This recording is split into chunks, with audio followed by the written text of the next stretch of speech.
এই শিশুদের নির্যাতনের ক্ষেত্রে যারা এর সাথে জড়িত রয়েছে তাদের সর্বোচ্চ শাস্তি আমরা দাবি করছি। যে আমাদের সমাজে যারা পিতামাতা রয়েছেন, যারা অভিভাবক সমাজ রয়েছে, তাদের ভূমিকা অনেক বেশি।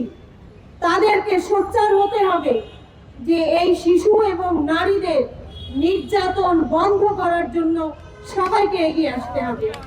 প্রিয় উপস্থিতি, আল্লাহ রাব্বুল আলামিন কোরআনে পাকে ঘোষণা করেছেন সূরা নেসার ৭৫ নম্বর আয়াতে, তোমাদের কি হয়েছে, তোমরা কেন সেই সমস্ত নির্যাতিত নারী শিশুদের জন্য লড়াই করছো না, অথচ তারা ফরিয়াদ করছে, হে আল্লাহ এই জালিম জনপদ থেকে আমাদেরকে বের করে নিয়ে যাও, আমাদের জন্য একজন সাহায্যকারী বন্ধু পাঠাও।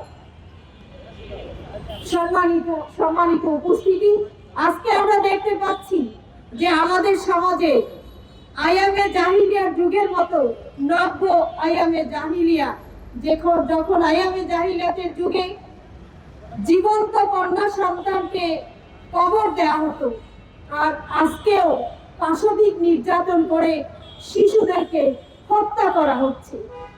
সেই আয়ামে জাহিলিয়ার যুগকে অতিক্রম করছে নব্য আয়ামে জাহিলিয়ার যুগ। আমরা দেখি যে আমাদের বাংলাদেশ জামাত ইসলামীর সম্মানিত আমির ডক্টর শফিকুর রহমানের একটি ট্রেড আইডি নিয়ে অনেক প্রপাগান্ডা চলেছে, কিন্তু আজকের এই ঘটনা যা মানুষের হৃদয়ে রক্তক্ষরণ করছে, শিশুদের কোনো ভালোবাসা কি আমাদের মধ্যে নেই? কেন আমরা এ ব্যাপারে সচেতন নই? প্রিয় বন্ধুগণ, তাই আমি আমাদের পিতামাতা অভিভাবক সমাজকে বলতে চাই, আমাদেরকে আর বসে থাকার সময় নেই, আমাদেরকে সচেতন হয়ে নেমে আসতে হবে অধিকার আদায়ের জন্য। আমরা নারী সমাজের অধিকার মর্যাদা প্রতিষ্ঠিত করতে চাই, শিশুদের নিরাপত্তা দিতে চাই, এবং এজন্য এই শিশুদের নির্যাতনের ক্ষেত্রে যারা এর সাথে জড়িত রয়েছে তাদের সর্বোচ্চ শাস্তি আমরা দাবি করছি আমাদের সমস্ত অভিভাবক এবং পিতামাতার পক্ষ থেকে।